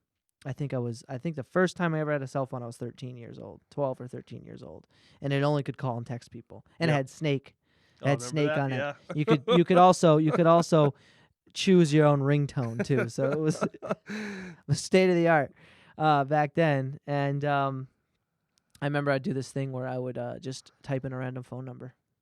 Yeah.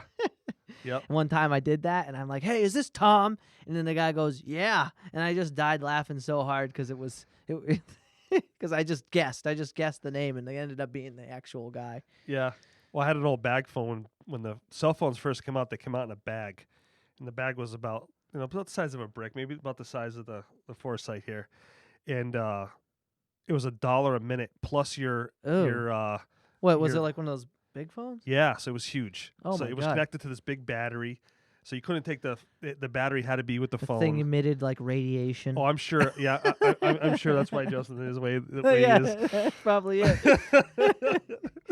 So I remember I got pulled over for speeding, and I had a beeper on me because Justin's mom was pregnant at the time, and I had this bag phone. And the reason why we got the phone was I worked a lot of overnights, so I'd bring the bag with me into work, and just in case, because the phones, we couldn't hear phones. What I did for work, and so I don't know where I had the beeper, but it was somewhere where he could see it. And he says, "What are you doing with a beeper?" So I explained to him, but then he sees the bag phone, and then he calls for backup. I'm like, "What's going on here?" So he thought I was selling drugs. Oh no! You know, and they went through my car because I didn't know anything better back then. He was sure. Why would they think you're selling drugs? Because he mentioned people have beepers and bag phones. I was too young to have a bag phone. Oh, gotcha. I was 18 years old. Mm-hmm. And it was expensive, but we did it for. Oh, because bag phones couldn't be traced, right, or something like that, or I don't know. Yeah, like the beeper and the phone, but the beeper was when I was at work during the day. Yeah. She could just use that because I worked on forklifts and stuff like that, so I couldn't really hear, but. With the beeper, it could vibrate, and I could feel, Yeah. And it was like, 911. That meant call home right away, and so yeah, after it was done, he laughed about it and said, "I'm sorry, man, but this is usually what we find." Yeah. And I didn't know any better back then about what can I say no and stuff like that. I just thought it was comical that he's going through my car, and I had nothing to worry about. But it's amazing how technology can go from that to this is probably nuts. It's absolutely insane. It's kind of funny. I wanted to bring that up, and I forgot to back when we were talking about just people being able to share their opinion and the media and stuff like that. And I think technology has outgrown humans' understanding of how to use it. Sure. Right? Because right now what we're really facing is is a time where you have access, visual access, and audible access to everybody's opinion. Yep. And I don't think we're actually evolved enough or have had enough time from a generational standpoint with this to be able to be okay with it. So that's why you get a lot of the arguing and the the cancel culture and the hate going on, is because there's no such thing as somebody just having their opinion, right? And a lot of times, sure, I shouldn't say it, a lot of times, not probably the less frequent amount of times, but there are times where people have a very radical opinion and maybe it's wrong, but you can just tell them that, you know what I mean? And you don't have to cancel people like that or make a really big deal out of it, I feel like. And it's just crazy. Like you said, where it was and where it's come from, it's just a whole nother world with the amount of interconnectivity everybody is between the social media. My freaking debit card was hacked today. Oh. I got a call That's from so this unnerving. is actually a funny story. I got a call from the fraud company, and they are saying, "Did you make these charges?" And are you familiar with what OnlyFans is? Oh yeah. Yeah. Okay. I mean, no. I have no idea. See. So I'm already in the guilty seat. I have 2 charges for $10 on OnlyFans, and I never obviously made those charges. We had a talk about this the other day, about the whole. I don't get it. Like, why would anybody pay? Okay, well, I'm just gonna state the elephant in the room here. Porn is free. Like, you don't need to pay for it. You can just go on Google and type in PORN. But this one's special. But this one's yeah, Yep. it could be that. Though I'm like, what the hell? So then I look at my bank statement and I got 2 $10 charges. And it's scary because it's like, what the hell did I swipe my card? So if I were anybody, if you have a phone and it has a digital wallet, use that if you're going to use your debit card. Try not to swipe your debit card. Yeah. It wasn't a hassle for me to replace it. The hassle isn't really usually replacing the card. It's replacing what the card was paying off. Right. But most of my stuff's attached to the bank. But the point is, it's just it's crazy how much information is circulating, how much of it not only is circulating that you can see, but how much of it is circulating that you can't see. Well, my big thing too, when you have a so I had something funny happen a little while ago. Someone sent me an email saying that they hacked my computer and were watching me for like 3 or 4 months, and I think you got the same. Oh email. my God! Here's the scary part, though. They had an old password that I used, and I was on a couch watching a movie. I see this thing come up, and it perked right up. Like, whoa, that is one of my old. I mean, this is a password I used years ago. Yeah, But nevertheless, it was a password, and that's scary. I'm like, what do I do with this now? And then so I just read a little bit more into it. I saw a lot of spelling mistakes, words that didn't make any sense the way it was phrased. I'm like, pretty sure this is bullshit. Yeah. So sure enough, about a week later, Mass Live came out with something that the Attorney General was looking into this because like 1 million people got this stuff. So it came from a data breach. So my thing is, if I entrust you as a company with my data and it gets breached, why don't I ever get compensated for that? You've literally just... You accepted the terms and conditions. Well, that's what it is. It's got to That's be. what it is. I was just thinking that as soon as you said that, I'm like, shit, that's probably right in there because that's probably how I've had my card, like, people compromise my card like 4 times. Wow. Good thing it's always like really quick. They'd be like, Sure. hey, did you make a $270 purchase in Canada?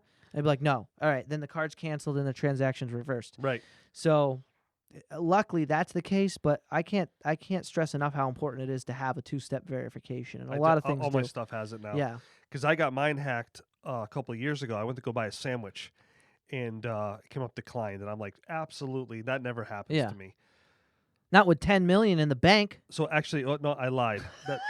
That's actually not how it happened. I just remembered. I'm the kind of person where, so I bought a sandwich, Yeah. and then I always check my.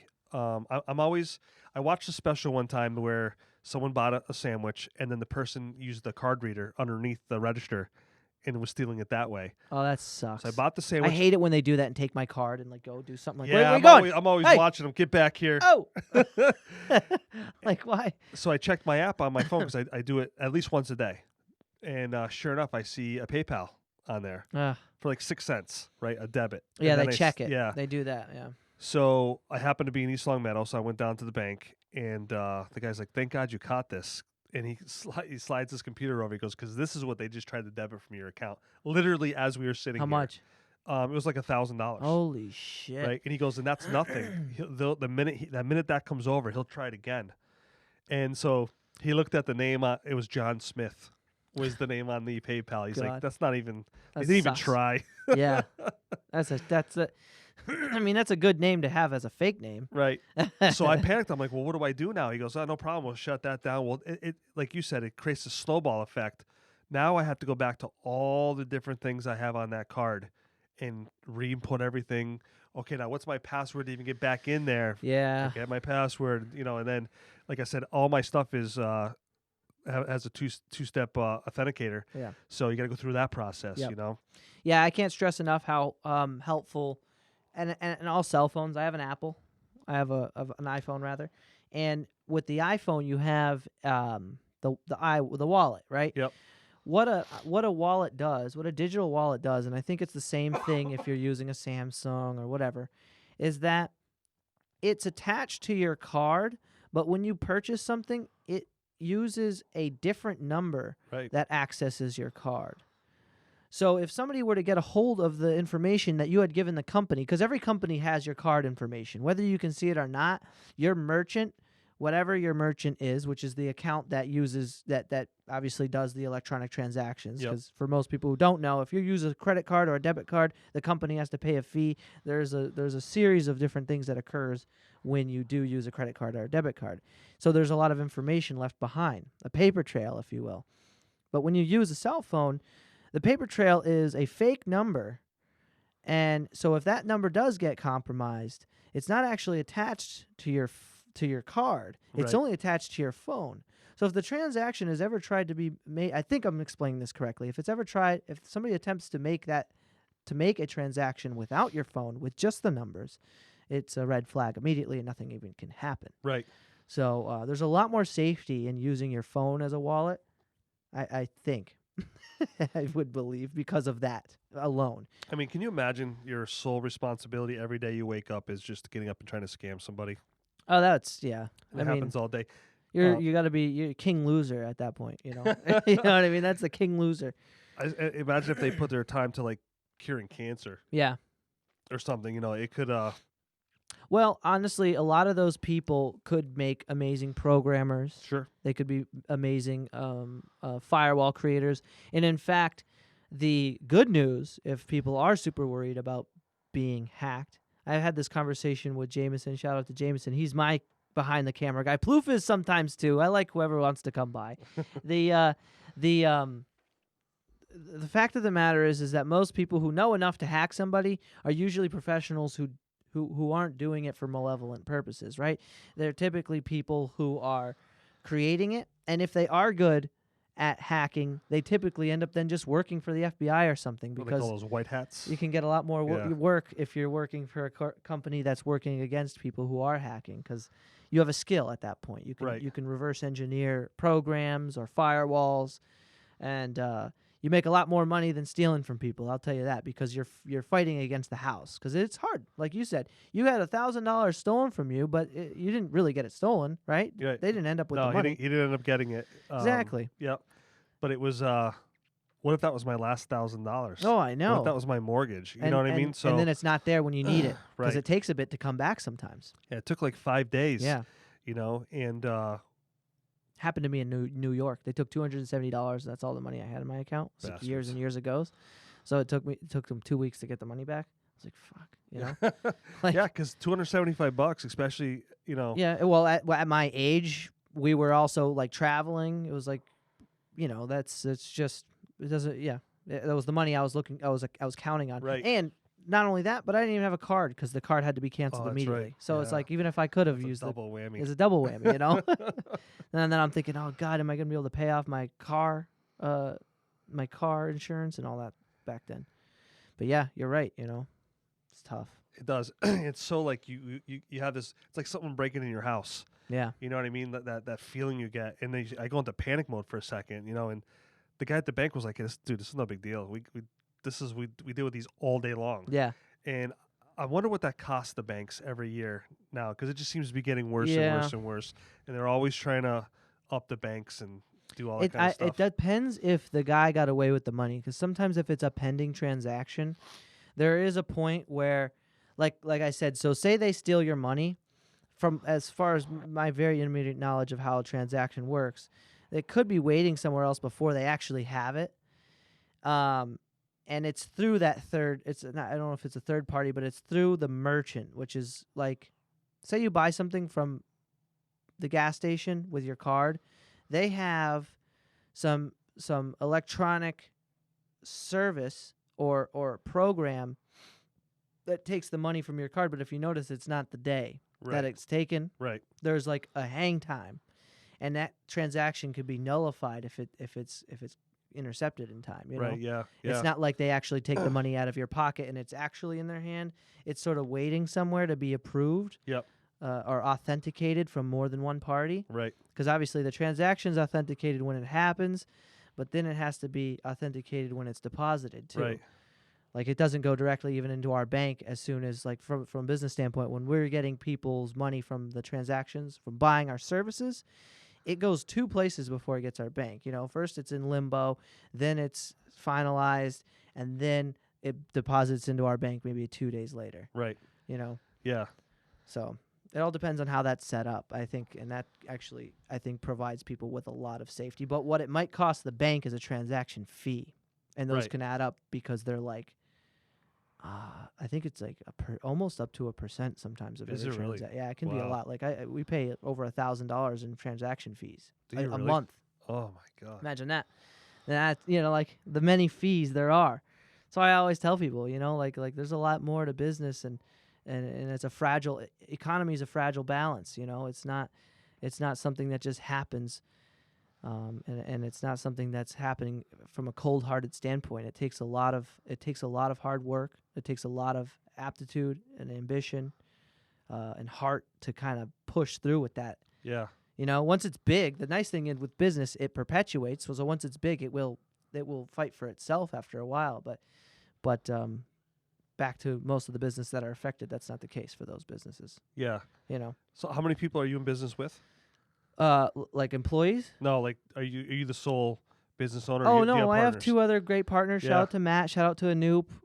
Matt Karen, Anoop Sharma, really awesome guys. Anoop's like one of the smartest guys I know. He's in PT right now, and Matt's easily one of the most ambitious strength and conditioning coaches I've ever worked with. He went through Springfield College to get his degree and everything, and God, he's got to be the most creative person I've ever met from a strength and conditioning standpoint. And the three of us do a really great job, just being ourselves and Right. making it a business that doesn't have the cold-hearted aspect to it. I think we do a good job of being like, hey, I tell people all the time, it's like, hey, yeah, when they're signing up, I go, if you hate it, I'll just give you all your money back. You just, Right, yeah, go. yeah. You know what I mean? Yeah.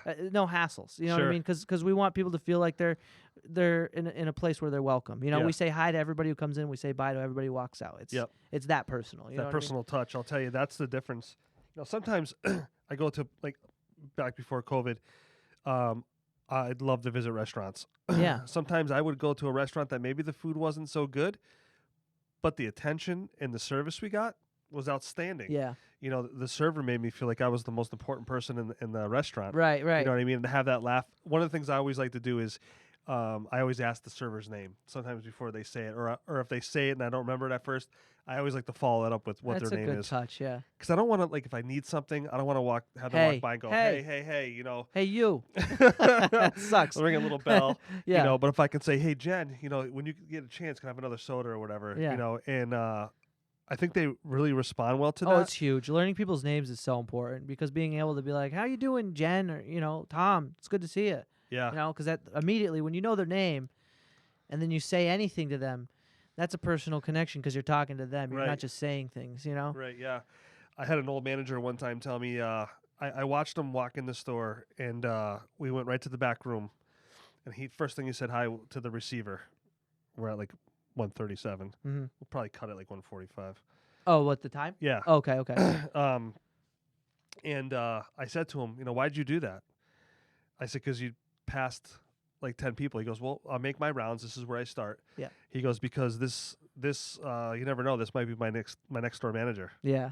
Yeah. And I was like, wow, that was really impactful. Like, so I made it a point. I started then every time I walked into a store, especially when I help run stores, is to get to know everybody.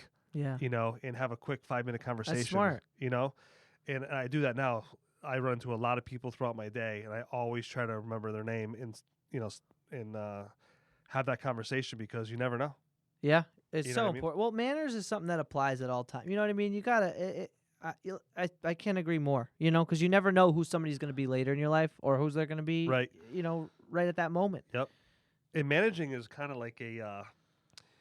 I was talking to my boss the other day. A person who I used to work for back in like 1996 or something. Worked for a company called Leachmere. It was a high-end audio video appliance company. They did sports computers, really high-end though, and it closed. And I was about 21 years old. I wasn't very coachable then. You know, I thought I knew everything in the world. Yeah. I was a hard worker. As everybody that age is. You Yeah. know? Well, you know, as I get advance my career and my management career, I was always evolving. You know, so this person lands in she was in my company apparently before I was now, Yeah. and I saw her name come up over a thing, and I'm like, well, there's no way that's her. Yeah. So I looked her up, and sure enough, Yeah. well, in my mind, because we talk about perception, reality is, I always remember myself as being a total a-hole. And It's a fast way to learn. I was just about to say, thinking you know everything and being in a situation where you're constantly testing that provides you with a quick learning experience because you get told right away. You know what I mean? Sure. You find out how many mistakes you made. You look at yourself. You're like, geez. You know, like. Yeah. And then when I finally opened myself up to coaching, Yeah. it's like my whole world got better. Yep. You know what I mean? Like, it's okay to be coached, even though I'm the boss or whatever. I still have a boss that I answer to. This applies to where you are now working? Yeah. Even how long now, have you been here? About 2 years. 2 years. So even coachable now, I think that as long as you embrace coaching, a lot of good things can happen, because then you start coaching in a different way downward. You know what I mean? And I'm always trying to change. I'm always trying to be better. I'm always trying to be more of a listener. Yeah. You know what I mean? I wasn't always that way. Mhm. You know, I was very, especially in my early days of managing, I was do it my way or get out. It's one of those things I feel like a lot of people, that's an issue a lot of people have. The bigger issue is that they have trouble admitting it, right? Or understanding that that is an issue, right? That's the first step to anything that's a problem in your life, is recognizing that it is. Because if you're just ignoring it or not looking within yourself and kind of weeding out your flaws, that's my I have that same issue. Like listening, I need to be so much better at listening. I really do. It's not easy, man. It takes practice. My anxiety makes it tough sometimes. I'm good at listening in certain events, but in others it can be just tough because I'm thinking about so many different things sometimes, and I don't know. Yeah. It can dwindle down to a reactionary thing when somebody's talking. In this instance, I had a great time here. This is perfect. You know what I mean? Yeah. I'd much rather be a guest. You got the hot seat, man. I don't think of it like that. For me, it's That's good. It's a little natural for me because I do it all day. Mm-hmm. I really, like I said, I just gotta get out of my own head. Like you mentioned, always having to have something on deck. Yep. I try not to do that because You know what? Having an open room like this, I feel like is a lot nicer because I got the camera. It's sort of right in our face, and my room sort of ends like, maybe like right here. I don't even know. It's a lot smaller than this room, that's for sure. But yeah, maybe that, I don't know. It's something I have to work on as time goes on too.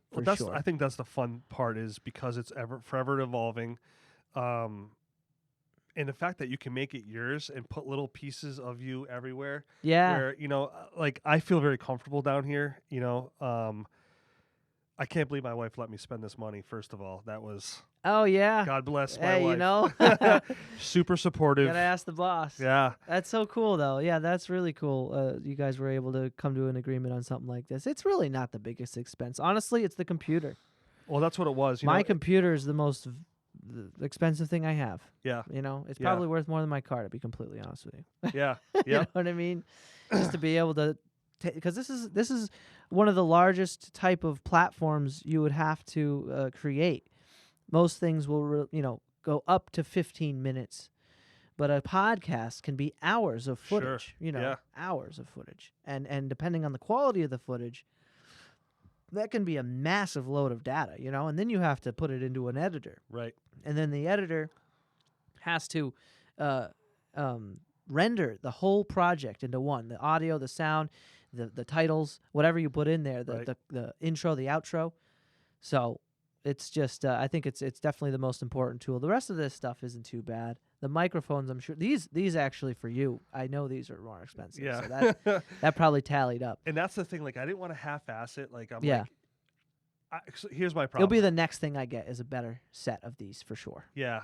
I had this history of cheaping out on certain things, and then in the long run, I end up spending twice as much. Yeah. If I just would have went out and spent But so like the No, I know fear- what you mean. I know what you mean. Like, oh, you get something, it's a piece of crap, it breaks, then you have to buy another one. So now tack on the price of the one you need or right. have now versus or on top of the price of the one you had before. Yeah, and then just finding this stuff at first, Yeah. mics were almost non-existent. I So know. I was on I got Amazon so every lucky. single day, like, and then finally at 10 o'clock at night, I'm like, I couldn't sleep. So Oh, B&H. Go to B&H if you're buying equipment. yeah, Yeah, they have great equipment and they have a lot of it, and they're competitive with their pricing, just as competitive as Amazon. But the up factor on B&H, well, before I think it's a Jewish-owned company, so before they were able to avoid taxes, but then the freaking tax man got them. yep. So that was nice. Way back, because that's where I bought my camera equipment. Because I've Okay, been doing, yeah.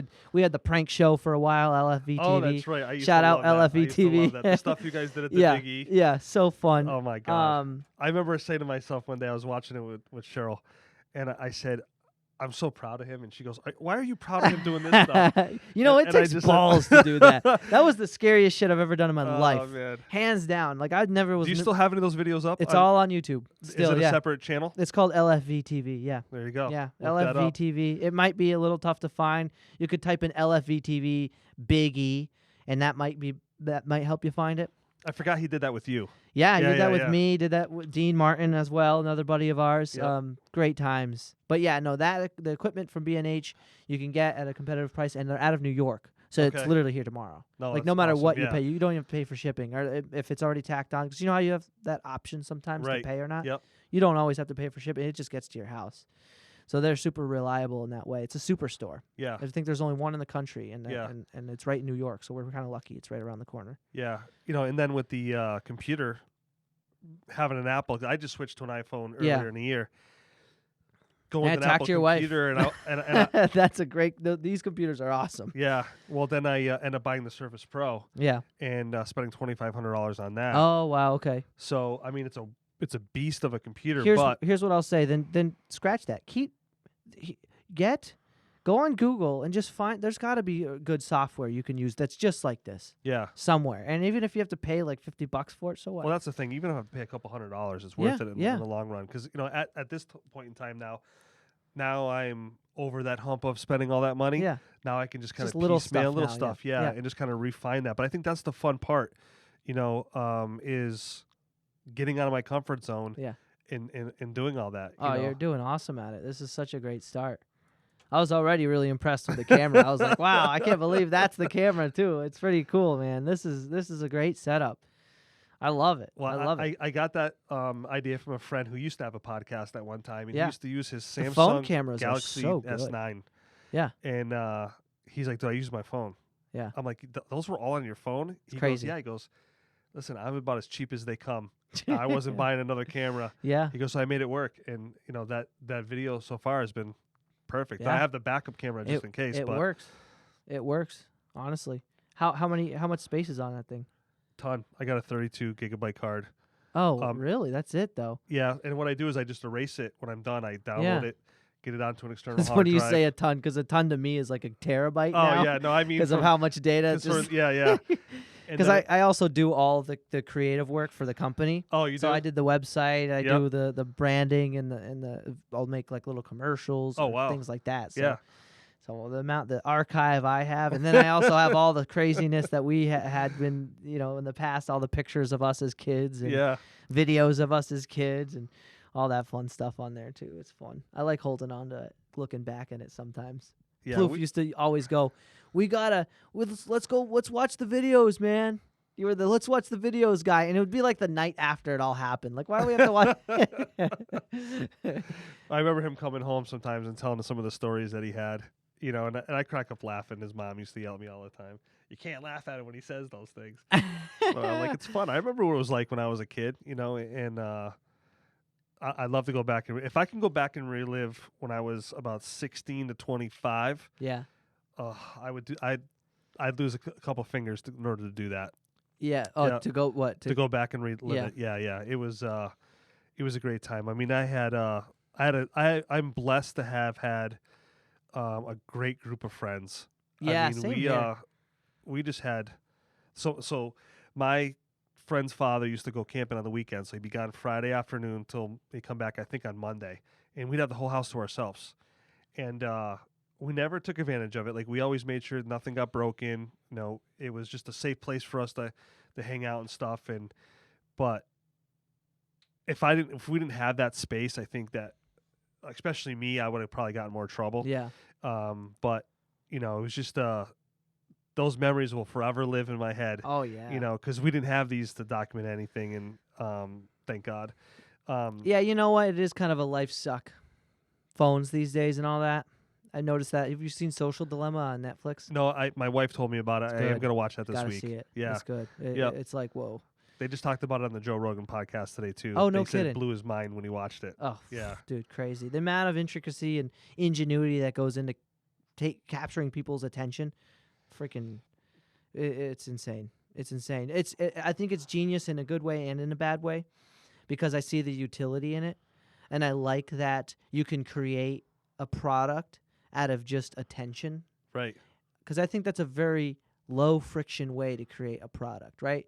No one's really hurt, and at the same time, no one has to even really sweat over it. It's just kind of there. Like, audience really is a product. Right. That's what Yeah. that's what essentially it's about. It's not even a spoiler alert. They'll literally get deep into it. It gets kind of scary the way it really works, but it's essentially it. Audience is a product. Right. And it's, you know, and that's what inevitably would become of a podcast, is you could count on the audience to check it out. And what I look forward to is down the road, like we were talking about, if you were to advertise for somebody, it's nice to be able to, I think it's the future of advertising, to be honest, to be able to talk about something like, man, like, oh, these are great, clear American seltzers. These are awesome. You know what I mean? And to be authentic about it. Because when you watch a commercial, let's be honest, it's freaking insulting. Yeah. Whoa, what? Like, what do you get your insurance? And then they say something stupid. You know what I mean? It's like, okay, I'm not, you know what I mean? Like, are you trying to sell something to me like this? Right. You know what I mean? Like, it's just insulting, I think, to a lot of people's intelligence, the way they market things sometimes. And, Sure. and advertising's dead because nobody wants to watch commercials.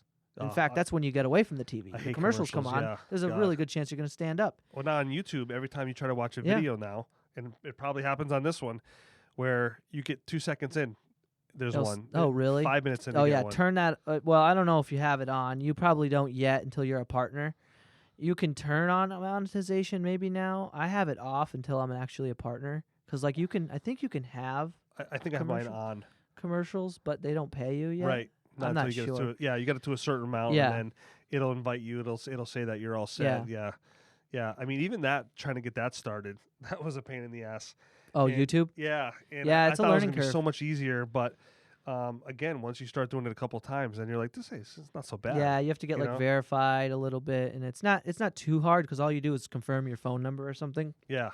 But yeah, once you get all the steps down, it's just a matter of being consistent. That's the key with social media. If you're trying to be so I've always categorized, there's two types of people on social media. There's the performer, or rather there's the entertainer and the entertained. Yep. And a lot of people, or we'll say most people, are the entertained right now because there's not really that many. There's a lot of people who are producing and creating things, but not nearly as many that are enjoying things. Right.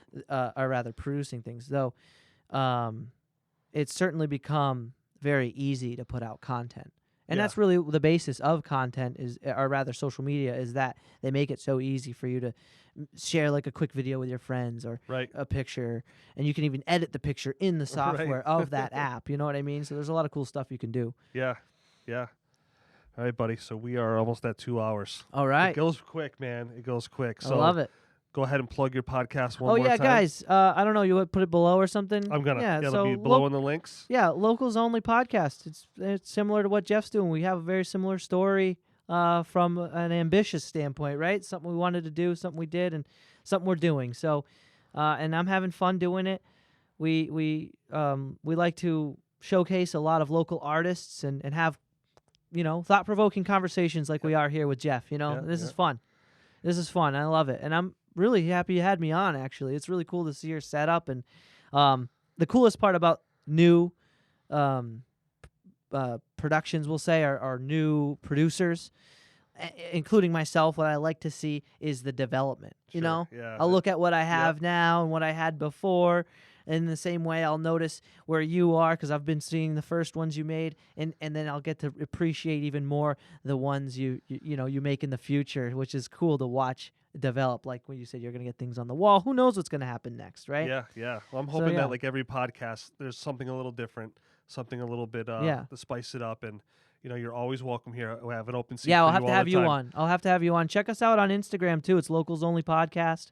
You could even Google Locals Only Podcast, or YouTube it, and yeah, we'll try to link up.